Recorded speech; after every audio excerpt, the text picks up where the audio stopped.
Olá, seja muito bem-vindo, seja muito bem-vinda ao Band Entrevista. Hoje nós vamos conversar um pouquinho sobre tecnologia, mídias digitais, a importância, que essas redes que compõem aí praticamente a nossa vida, nossa vida social está baseada nelas. E para conversar sobre esse assunto, nós recebemos o professor Tomás Moraes, ele que é especialista em mídias digitais. Professor, seja muito bem-vindo aqui ao Band Entrevista. Obrigado pelo convite. Vamos falar um pouquinho sobre esse ecossistema digital aí tão cheio de novidades, de oportunidades para todo mundo, né? E comigo está o Carlos Giacomelli. Olá, Carlos, seja bem-vindo. Obrigado, Marcos. Obrigado, professor, por ter nos comparecido aqui para falar um pouco desse tema tão importante para a gente, né, professor? Pode mandar a primeira, Carol. Professor, eu vou começar falando do momento que a gente vive hoje, né? No fim de semana passado a gente teve um problema no Oscar, né, em que o Will Smith acabou dando um tapa na cara do Chris Rock depois de uma ofensa que foi feita à esposa, uma comparação, uma piada de mau gosto com a esposa dele e tudo mais, e isso viralizou, tomou o mundo inteiro, todas as redes aí comentando sobre o assunto, e são assuntos que a gente para analisar, né? Todo mundo entende de tudo, todo mundo comenta com propriedade, né? E eu queria saber do senhor se essa postura das pessoas, isso veio para ficar, essa questão de todo mundo saber de tudo, ou é um processo ainda que tende a se afinar e mais para frente isso acaba tomando uma forma diferente? Como é que o senhor vê essa mudança, né, de panorama? São os comentaristas, né, da internet. Hoje, a internet, eu acho que ela tem esse grande lado interessante, né, de poder dar um palco para todo mundo. É óbvio que a gente não tem propriedade para falar sobre todos os assuntos, mas as pessoas elas querem compartilhar as suas percepções de vida. Muitas vezes as pessoas erram a mão, elas colocam informações às vezes ou que são falsas ou que não foram checadas ou carregam demais na mão. Eu acredito que seja um movimento que veio junto com a internet, ainda mais quando a gente vai solidificando, consolidando as redes como sendo um canal tão importante como vocês colocaram no nosso dia a dia. A gente passa muito tempo do nosso dia dentro das redes, sai de vai para um aplicativo de mensagens, usa um outro aplicativo de outra fonte, com outra ferramenta, mas eu entendo que as pessoas vão cada vez mais se apropriar.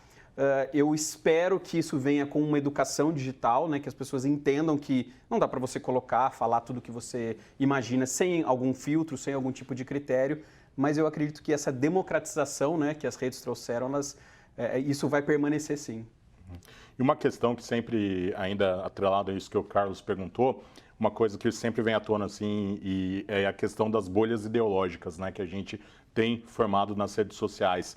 E que aí a opinião contrária, né, parece uma coisa de outro mundo, porque você está ali acostumado a conviver, a ver as opiniões dos seus amigos, que são parecidas com as suas, porque as redes sociais elas têm um algoritmo ali que vai jogando, né, as opiniões mais parecidas com o que você compartilha, com o que você comenta, e acaba desenvolvendo ali uma página, né, uma linha do tempo que fica muito similar, né, com o que você acredita. Isso também é um problema, a gente tem essa discussão já trazendo, até passando pelo Telegram também, aquele problema que a gente teve recentemente de não ter um responsável aqui no Brasil, né, para ir até a justiça, né, quando for chamado, tudo mais. As redes sociais, elas estão ameaçando as democracias do mundo? Acho que é um pouco... Se a gente pegar só essa frase, parece muito profundo, assim, né, muito agressivo até. É óbvio que elas têm um impacto muito grande, tanto para fortalecer quanto para, em algum momento, arranhar, né, se ela for utilizada para o mal ou alguém fizer um mau uso delas. As redes são muito poderosas, acho que ninguém mais tem dúvida disso, né? Quando a gente pega fenômenos lá atrás, nos primórdios das redes, né, 2010, Primavera Árabe, a gente vê outros movimentos como o Brexit lá fora, as eleições norte-americanas, o poder e o impacto que elas tiveram. A gente sabe, a gente não tem mais dúvida disso. É óbvio que, como isso tem um poder muito grande, existem vários interesses escusos aí, tentando, de alguma forma, morder um pedacinho dessa influência que as redes trazem. Então, eu penso assim, o algoritmo, ele é real, ele existe, ele acontece, ele vai continuar acontecendo, provavelmente vai ser aprimorado, vai ser rediscutido, porque também a sociedade vai trazendo novas pautas, a gente vai levantando novas questões que às vezes a gente não estava se atentando, comentários ofensivos, termos ofensivos, então as redes são empresas, são softwares, mas são empresas também, e elas têm que dar esse tipo de resposta para a sociedade, uma vez que elas têm interesse comercial, né? As redes querem que as pessoas naveguem, que elas postem, que elas compartilhem, que elas aprendam, mas para isso as pessoas precisam estar lá. Se elas não estiverem, não faz sentido nenhum a rede existir. Então o algoritmo a gente tem que entender ele, né? Não dá para a gente... a gente não precisa ser engenheiro da computação, nem nada disso, para poder entender que eles estão lá. A gente tem que, de alguma forma, na nossa microesfera, né, tentar furar um pouco essas bolhas. Isso é um recado, talvez, que a gente consiga trazer para as pessoas que estão ouvindo e vendo a gente. Na sua realidade, como que você pode fazer para furar um pouco essa bolha? Você pode começar, por exemplo, nas suas redes sociais, seguir pessoas, ou marcas, ou negócios, ou associações, instituições, que são diferentes, que pensam de forma diferente daquilo que você acredita muitas vezes.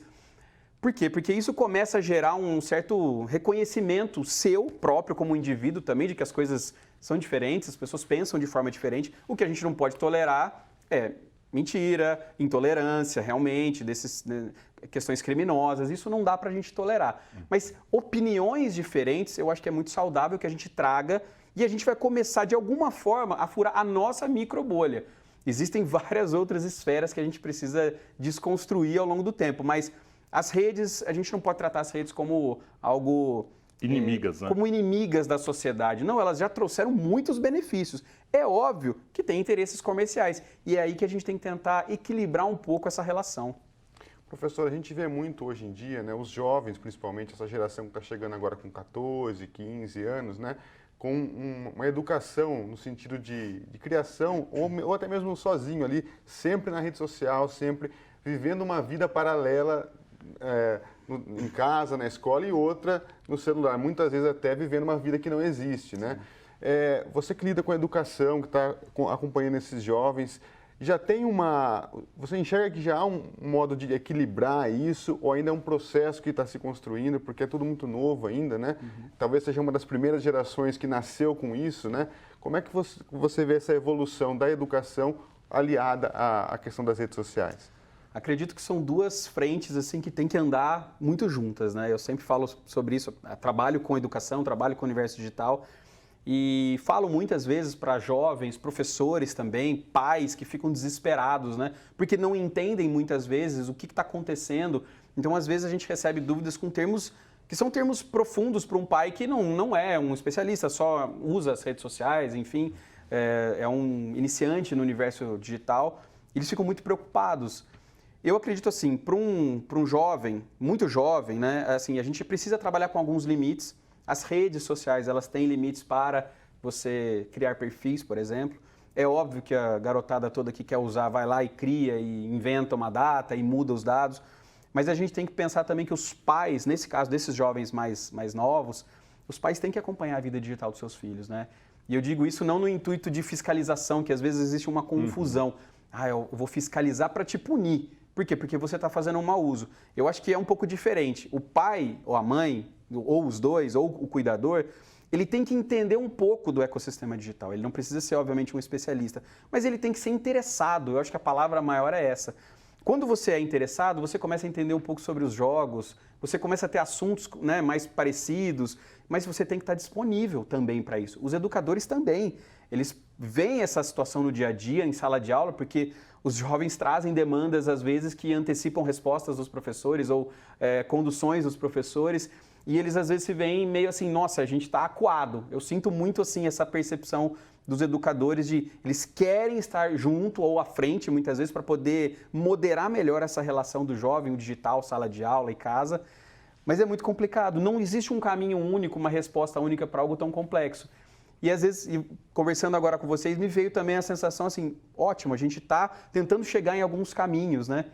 Mas logo, logo a gente vai ter outras mudanças. Eu não sei o que o metaverso, por exemplo, vai trazer de novidade para todas essas questões. Será que a gente vai mergulhar mais no digital? Será que a gente vai viver mais lá dentro com uma percepção um pouco diferente? Não sei. A gente está vivendo, construindo e aprendendo. E não chega num fim assim, né, Carlos? A gente pensa, agora chegamos num patamar, ok. Não. É sempre uma mudança atrás da outra, um aprendizado atrás do outro.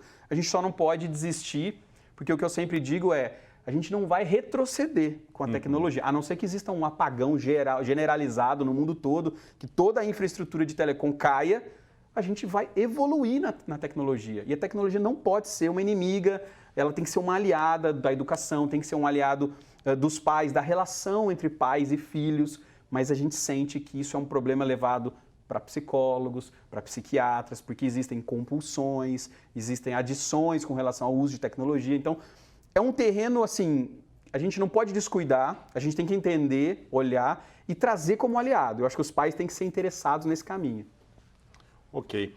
No próximo bloco, a gente vai falar mais sobre o metaverso, né, que o professor Tomás Moraes já trouxe ali, né, já citou. A gente vai tentar entender um pouquinho mais o que é esse novo fenômeno aí da internet que está chegando e como vamos encarar, né, esse processo. É daqui a pouquinho aqui no Band Entrevista, hoje falando do universo, né, digital, com o professor Tomás Moraes, ele que é especialista em mídias digitais. Não saia daí.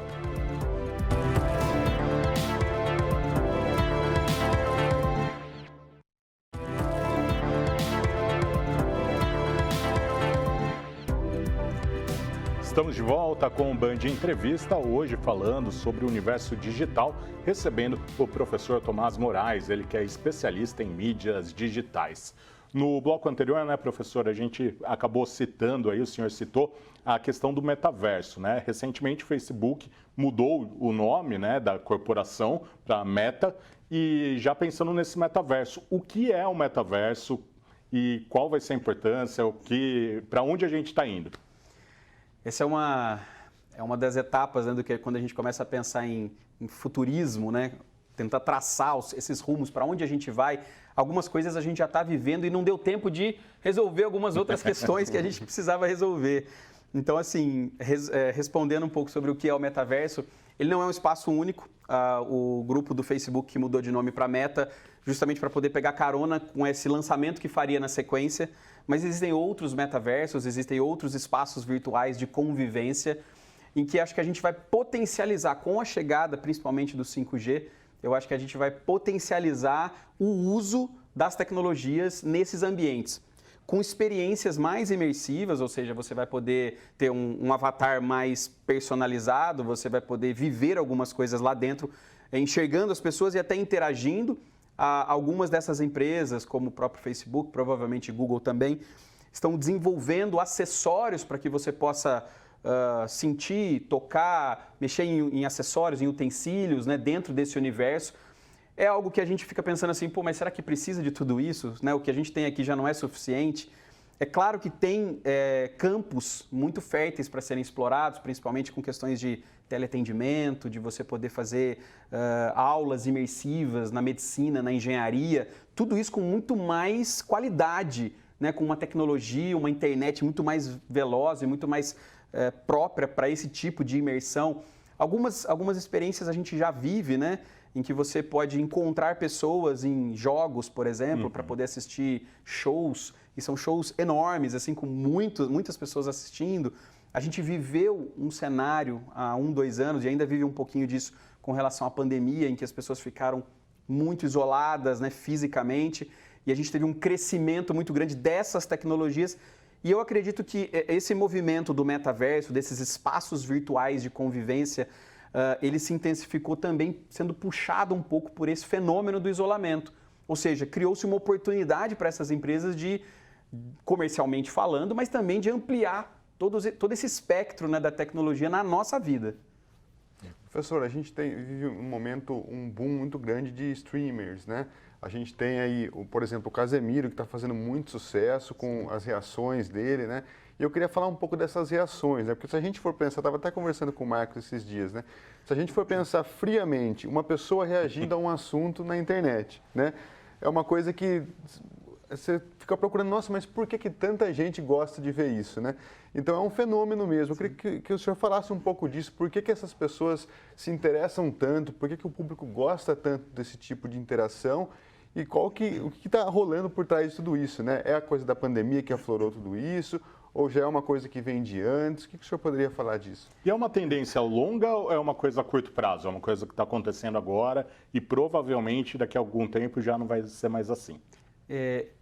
Respondendo a sua pergunta primeiro, eu acho que pode ser algo que tem agora um pouco mais de mais pessoas fazendo e falando. Talvez ele se acomode, esse formato de conteúdo se acomode um pouco, até porque quando alguma coisa começa a dar muito certo no digital, muitas pessoas começam a fazer.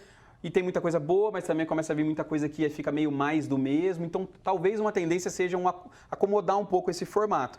Mas é um formato muito interessante, né? E a gente tem esses reacts, né, que é o nome que a gente chama para esses streamers, né, ou essas pessoas, influenciadores, criadores de conteúdo, que fazem reações a algo que está acontecendo. Então, tem profissionais que fazem reações a notícias, tem profissionais que fazem reações a vídeos engraçados de culinária, e eles vão comentando em cima de algo que está acontecendo. Por que as pessoas querem ver isso? Né? A gente fica tentando entender qual é o comportamento das pessoas do outro lado. E esse é o fio da meada para a gente entender o digital, entender comportamento. As pessoas estão buscando questões mais autênticas, talvez elas estejam um pouco mais saturadas de alguns modelos que a gente está vendo também. Então é uma novidade, é um formato que ainda é visto como algo novo. O Casemiro é um fenômeno, né? Ele foi eleito a personalidade digital do ano passado, então vê que não é uma figura isolada, assim, ele já vinha de uma construção, né? Com um canal de esportes e ganhou muito essa consideração do jeito dele. Então, se você me perguntar o que faz o Casemiro e outras figuras terem tanta consideração, eu acho que eles são bem autênticos, né? Eu acho que eles falam de um jeito que é único, tentando talvez não imitar outras figuras e falar espontaneamente, muitas vezes até com, sei lá, com uma estrutura nem tão grande assim, né? Uma estrutura pequena, mais modesta, mas é o jeito. Então, quando a gente fala de digital, a gente tem que lembrar sempre disso. A autenticidade conta muito. E a construção dessa comunidade, porque essas figuras estão criando algo de muito valor, seja porque é engraçado, seja porque é instrutivo, informativo, só é puro entretenimento, mas essas figuras ajudam a construir um espaço ali, né? Talvez de desafogo de algo muito pesado que a gente vem vivendo, né? De pandemia, de isolamento, enfim, mortes e tudo mais. Mas eu acho que vem um pouco desse contexto também, do isolamento, né? De você poder ver algo novo, de você poder ter contato com reações que são mais naturais, mais instintivas, né, das pessoas. Uhum. A gente tem agora um outro fenômeno, né, que não é tão recente assim, já tem alguns anos, que é o TikTok, né? E parece que agora no Brasil está tendo cada vez mais influência e a gente vê que são conteúdos curtos, né? São vídeos curtos que acabam ali viralizando. Muitas vezes tem já o próprio áudio, já vem, né? A pessoa utiliza um áudio já pré-existente para colocar ali, fazer uma dança, enfim, fazer alguma interpretação ali, né, do áudio. E isso me chama muita atenção também, porque é o ritmo, né, que a gente tem. Os jovens hoje, a molecada, antes, quando eu era adolescente, por exemplo, chegou o YouTube e a gente via uns vídeos lá de 10 minutos tranquilamente. Nossa, o vídeo do Tapa na Pantera, né? Longo, e a gente via e ficava rindo o tempo todo com aquilo. E agora parece que é tudo muito instantâneo, muito rápido. Vai lá subindo a telinha, mudando vídeo por vídeo. E como que está sendo isso, essa geração mudando? Porque a gente também teve a mudança do blog para o Twitter, que já foi a redução de conteúdo. A impressão que dá é que cada vez mais os conteúdos estão sendo reduzidos nas redes sociais. E as coisas estão mais efêmeras também, né? Tudo rápido. Sim. E não fica guardado, né? Uma coisa, por exemplo, sei lá, nos anos 80 escrevendo um diário, né? Agora no Twitter vai lá, já daqui 2 dias já não existe mais. Tudo né? É muito descartável. E embarcando nisso, parece que até as pessoas são mais descartáveis, né? Nesse formato, né? O cara, não gosto mais disso aqui, não vou mais seguir. Bloqueia, dá um unfollow, deixa de seguir, enfim. Eu acho que essas considerações que vocês trouxeram, elas fazem sentido para o universo digital que a gente vive hoje. Mas eu também queria fazer um contraponto, né? Eu acho que esse movimento, né, de redução, né, de trazer algo mais instantâneo, mais imediato, mais rápido e às vezes até mais fácil de ser produzido, ele é um contraponto a um modelo anterior, em que quem eram os detentores dessa criação de conteúdo? Não estava na mão dessas pessoas, desses jovens, dessa galera que praticamente eles não tinham esse espaço para poder colocar toda essa expressão. Mas também eles são vistos, muitos deles são vistos como mais superficial, né? Tipo, o TikTok mesmo, que foi uma rede que foi trazida, é visto como algo só mais na questão da dança, mas tem outros tipos de conteúdo lá dentro. Eu acho que é legal a gente tentar balancear um pouco, porque pensa, tem políticos usando, você tem formadores de opinião utilizando. Eu acho que assim, existe um começo que é uma euforia também, e a rede vai dando vazão a tudo isso, mas talvez existe um aprendizado. Pô, aqui tem uma oportunidade aqui, deixa eu ver o que a gente vai fazer com isso aqui. Dá para transformar algo que é visto simplesmente como algo mais banal, mais efêmero, em algo que talvez gere valor. E a gente tem que também pensar o seguinte, nem todo mundo precisa consumir os conteúdos do TikTok, né? A gente às vezes fica falando que o TikTok é uma rede muito famosa, o Instagram, o Facebook, o YouTube, o Twitter, mas às vezes a gente vai se adaptar melhor a uma rede ou outra, né? Eu mesmo utilizo algumas por conta de estudos e tal, mas eu tenho as minhas preferências, né? E aí a gente às vezes fica assim, poxa, o conteúdo muito rápido, será que ele não mata aquele conteúdo mais aprofundado? Eu acho que eles podem coexistir, com temáticas diferentes, com momentos diferentes. Não dá para você aprofundar um assunto num vídeo de 1 minuto. Você vai conseguir chamar a atenção, talvez. Né? Você vai pincelar, tanto que vários artistas utilizam para gerar consideração para outras frentes de trabalho. Mas esses vídeos maiores, eles também têm o seu espaço. Né? Eu acho que assim, eles não morreram, pelo contrário, a gente tem documentários muito grandes, a gente tem redes explorando, às vezes, formatos de 1 hora, tem as próprias lives que têm uma característica um pouco diferente, mas são conteúdos, as pessoas às vezes ficam 1 hora assistindo uma live, numa tela menor, assim, né? e gostam daquilo que está ali. Então eu acho que a gente tem que pensar o seguinte, existe um espaço para todo mundo.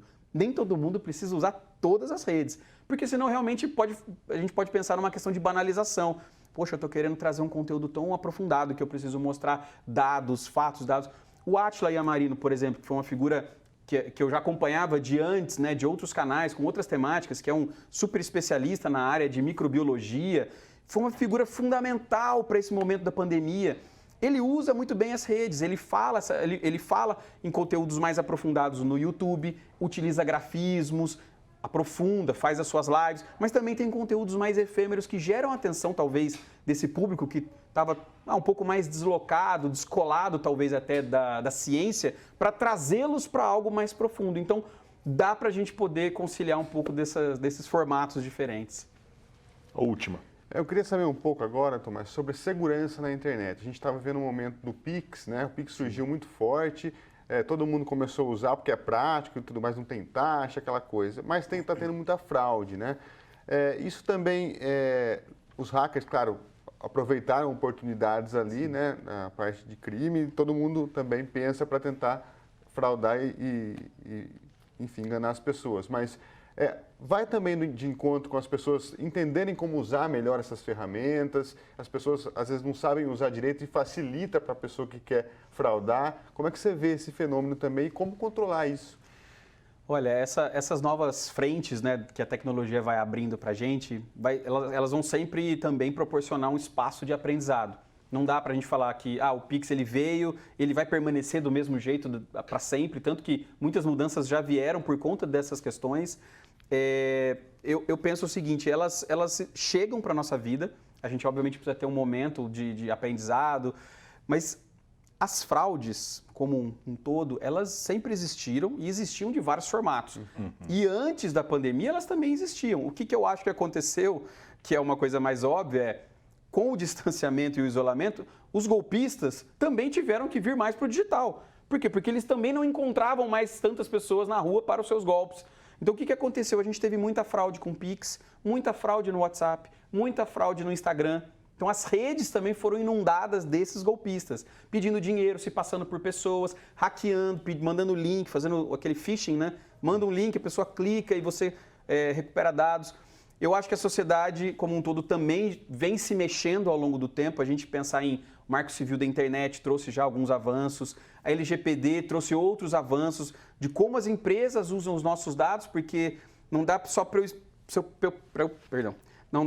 eu pensar no golpista lá na ponta, sem esquecer que os nossos dados todos estão circulando a todo momento. A gente está aqui hoje conversando e os nossos dados estão aí. O que estão fazendo com os nossos dados? Estão criando cartões, estão clonando, estão pedindo empréstimos. Então eu acho que assim, a sociedade como um todo vai evoluindo também nessas questões jurídicas, vão se fechando cercos, mas existem brechas. Os golpistas, eles vão justamente nessas brechas. Então assim, em casa, o que eu posso fazer para isso? Eu não acho que você não precisa usar. Minha mãe, por exemplo, ela fala, eu não vou usar o Pix, porque eu tenho medo do golpista, ele vai pegar meu celular, vai... Eu falei, não, mãe, calma, não é assim. Dá pra gente entender o que dá pra ser feito, dá pra gente entender o processo também, dá pra gente pensar em algumas alternativas e eu acho que aprender um pouco mais sobre isso. Ficar mais atento ao que pode ser um golpe, duvidar um pouco dessas coisas. É tão óbvio, muitas vezes, para quem já usa muita tecnologia, mas para quem está em casa e não tem tanto esse olhar, pode às vezes passar um pouco despercebido. Então, a educação dentro de casa, aprender a usar as ferramentas vai ajudar muito também nesse momento. É isso. Nós conversamos hoje com o professor Tomás Moraes, ele que é especialista em mídias digitais, falamos aí um pouquinho sobre o universo, né, da internet. Muito obrigado, professor, até uma próxima. Obrigado, gente, até mais. Valeu, Carlão, até mais. Até mais, Marcos. E a você de casa, muito obrigado pela companhia e até a próxima. Tchau.